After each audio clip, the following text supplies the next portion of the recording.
क्या आप जानते हैं कि एक एटम न्यूट्रल क्यों होता है? मिसाल के तौर पे हम सबसे सिंपल एटम लेते हैं, दैट इज हाइड्रोजन। हाइड्रोजन जो है वो न्यूट्रल एटम है। और वो क्यों न्यूट्रल है? क्योंकि उसमें इलेक्ट्रॉन की तादाद भी एक है और प्रोटॉन की तादाद भी एक है, तो नेगेटिव पॉजिटिव इक्वल है। लेकिन आपने ये देखा होगा कि H पॉजिटिव लिखा हुआ है। अब हाइड्रोजन में और H पॉजिटिव में फ़र्क क्या है? हाइड्रोजन पॉजिटिव आयन जो है वो क्यों बना है? हाइड्रोजन पॉजिटिव जो है, इनफैक्ट हाइड्रोजन का ही एटम है, लेकिन उसमें से इलेक्ट्रॉन जो है वो निकल गया, इसलिए उसके ऊपर पॉजिटिव चार्ज आ गया। फॉर एग्जांपल, अगर हम इसको यहाँ पे ख़त्म कर देते हैं तो हमारे पास क्या रह जाएगा? प्रोटॉन का पॉजिटिव चार्ज, इसलिए उस एटम के ऊपर पॉजिटिव चार्ज आएगा। अब सवाल ये है कि इलेक्ट्रॉन को निकालने के लिए हमें चाहिए क्या? तो हमें चाहिए एनर्जी, और आज का टॉपिक यही है, आयनाइजेशन एनर्जी। तो हम डिफाइन करते हैं ज़रा the minimum amount of energy, वो कम से कम एनर्जी रिक्वायर्ड जो कि हमें चाहिए to remove an electron, electron को निकालने के लिए। यानी हमें एक इलेक्ट्रॉन को निकालने के लिए जो कम से कम एनर्जी चाहिए। अब वो इलेक्ट्रॉन निकलेगा कहाँ से? Valence shell. वैलेंस शेल से मुराद है आउटर मोस्ट शेल, यानी सबसे बैरूनी शेल। जैसे कि यहाँ पे दो शेल नजर आ रहे हैं, तो ये वाला जो शेल है ये आपके पास वैलेंस शेल है of an isolated gaseous atom. Atom isolated form में होना चाहिए, यानी अलहदा होना चाहिए, और गैस की हालत में होना चाहिए।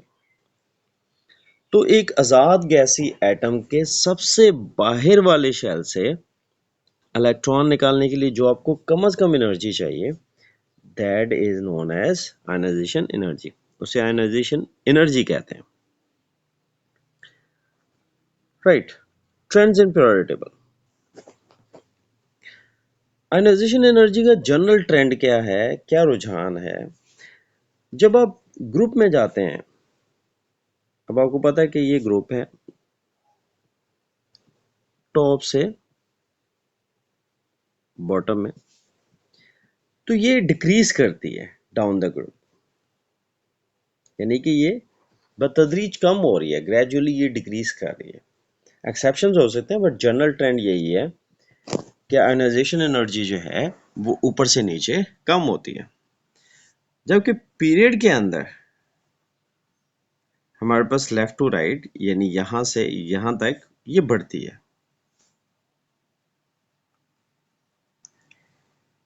अब इसकी वजह क्या है? देखिए, जैसे ही हम ऊपर से नीचे आते हैं तो हमारे पास शेल्स की तादाद बढ़ना शुरू हो जाती है। जब शेल की तादाद बढ़ना शुरू हो जाती है तो एटम का साइज बड़ा होगा, और एटॉमिक साइज बड़ा होने पे इलेक्ट्रॉन को निकालना आसान हो जाएगा। तो इसका मतलब ये हुआ कि हमारे पास जो एटॉमिक रेडियस है that is inversely related to ionization energy. यानी जनरल ट्रेंड हमारे पास ये है कि एटॉमिक रेडियस अगर बढ़ेगा तो वैलेंस इलेक्ट्रॉन को निकालना आसान होता जाएगा। इसी तरीके से शील्डिंग इफेक्ट भी डाउन द ग्रुप बढ़ती है, जो कि इंटरनल इलेक्ट्रॉन यानी कि अंदरूनी इलेक्ट्रॉन न्यूक्लियस को शील्ड कर लेते हैं, घेर लेते हैं, और जो वैलेंस इलेक्ट्रॉन होते हैं वो लूजली बाउंड हो जाते हैं, यानी उसके ऊपर जो है न्यूक्लियस की अट्रैक्शन कम हो जाती है, तो उनको निकालना आसान हो जाता है। जबकि लेफ्ट टू राइट अगर आप चलेंगे तो आपके पास एटम का जो साइज है वो छोटा होता जाएगा। ये हमने लास्ट लेक्चर में पढ़ा था कि शेल तो एक ही है एक पीरियड के अंदर, लेकिन प्रोटॉन्स की बढ़ने की वजह से हमारे पास इलेक्ट्रॉन ज़्यादा कॉन्ट्रैक्ट होते हैं, या जो शेल होता है वो अंदर की जानिब कॉन्ट्रैक्ट होगा, छोटा होगा।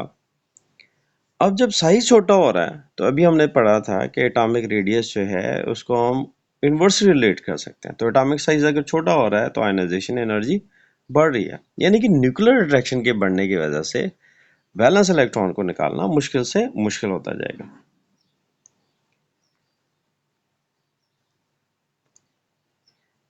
इसकी जो ऑपोजिट टर्म है आयनाइजेशन एनर्जी के, इलेक्ट्रॉन एफिनिटी। देखें, हमने एक एटम के वैलेंस शेल से इलेक्ट्रॉन को निकालने के लिए जो हमें चाहिए एनर्जी चाहिए वो आयनाइजेशन एनर्जी। जबकि एक एटम के अंदर इलेक्ट्रॉन ऐड करने के लिए जो हमें एनर्जी चाहिए होगी that is known as electron affinity. तो बाकी तो सब सेम है, लेकिन उल्ट क्या है, वो कम से कम एनर्जी जो कि एक एटम में इलेक्ट्रॉन ऐड करने पे निकली that is called electron affinity. ठीक है जी। तो यहां पे एनर्जी आपको चाहिए, यहां पे एनर्जी निकल रही है। सो ये फर्क है दोनों का। आयनाइजेशन एनर्जी वो एनर्जी है जो कि आपको चाहिए ताकि आप वैलेंस इलेक्ट्रॉन को निकाल सकें, जबकि इलेक्ट्रॉन एफिनिटी जो है, इलेक्ट्रॉन ऐड हो रहा है न्यूट्रल एटम के अंदर, एक इलेक्ट्रॉन ऐड हो रहा है और उसके नतीजे में एनर्जी निकल रही है।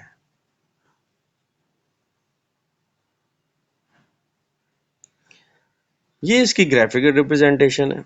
हमारे पास एक न्यूट्रल एटम था और गैसियस एटम था, उसमें हमने इलेक्ट्रॉन को ऐड करवाया, तो ये इलेक्ट्रॉन आ गया। अब जब इलेक्ट्रॉन ऐड हुआ तो एनर्जी हमारे पास निकली, that is known as electron affinity, और इलेक्ट्रॉन नेगेटिवली चार्ज आयन बन गया।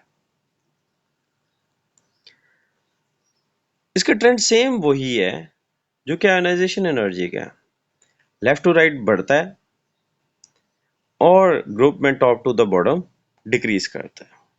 अगेन रीजन वही है कि हमारे पास एटॉमिक साइज जो है पीरियड के अंदर बाएं से दाएं जानिब कम होगा और इलेक्ट्रॉन के एडिशन में निकलने वाली एनर्जी जो है वो ज़्यादा होती जाएगी, जबकि top to the bottom atomic size छोटा होता जाता है। इसलिए वैलेंस इलेक्ट्रॉन को निकालना भी आसान था, और इलेक्ट्रॉन जब आप ऐड करेंगे तो उसमें भी कम एनर्जी जो है वो रिलीज होगी या खारिज होगी। Electronegativity,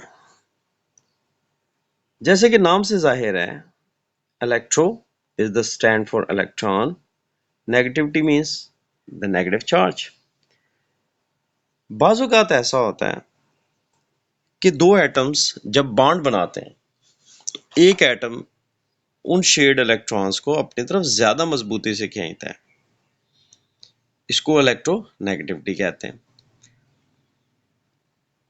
electronegativity is a chemical property, एक ऐसी केमिकल खासियत है that describes the tendency of an atom, जो कि एटम की एक सलाहियत को बयान कर रही है to attract electron towards itself. वो प्रॉपर्टी क्या है कि इलेक्ट्रॉन्स को एटम अपनी तरफ खींचता है। पॉलिंग ने एक स्केल डिज़ाइन किया जिसके ऊपर मुख्तलिफ एलिमेंट्स को वैल्यूज़ थी। अब इसमें जो सबसे इम्पॉर्टेंट चीज़ है वो है fluorine. Fluorine highly electronegative atom है। ये बाज़ औक़ात मल्टीपल चॉइस क्वेश्चन में भी पूछ लेते हैं कि कौन सा एलिमेंट सबसे ज़्यादा इलेक्ट्रोनेगेटिव है या फ्लोरीन की इलेक्ट्रोनेगेटिविटी कितनी है। यहाँ पर सोडियम का 0.9 है और इससे नीचे जो है वो दैट इज सीजियम, उसका 0.7 है। ये सबसे मिनिमम इलेक्ट्रोनेगेटिविटी है सीजियम एंड फ्रांसियम की, वो 0.7 है। इलेक्ट्रोनेगेटिविटी का भी सेम ट्रेंड है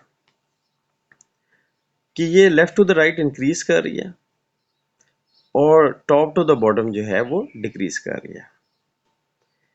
इन एलिमेंट्स को हमने कंसिडर नहीं करना इलेक्ट्रोनेगेटिविटी के लिए, क्योंकि इनके शेल मुकम्मल होते हैं और ये इलेक्ट्रॉन्स को कंसिडर नहीं करते हैं या अट्रैक्ट नहीं करते हैं। तो अब हमारे पास रह गया ये ग्रुप, और इसमें सबसे टॉप पे जो पड़ा हुआ है दैट इज फ्लोरीन, जिसकी इलेक्ट्रोनेगेटिविटी अभी हम पढ़कर आ रहे हैं। अब अगर हम यहां पे आ जाएं बॉटम में, तो ये जो एलिमेंट्स हैं इनकी इलेक्ट्रोनेगेटिविटी सबसे कम होगी, दैट इज 0.7। तो ये हमारा लास्ट लेक्चर था जिससे हमारा चैप्टर जो है वो कंप्लीट हो जाता है। मुझे उम्मीद है कि आपको ये समझ आया होगा, और अगर जहाँ पे कोई प्रॉब्लम्स हैं तो आप कमेंट्स में पूछ सकते हैं।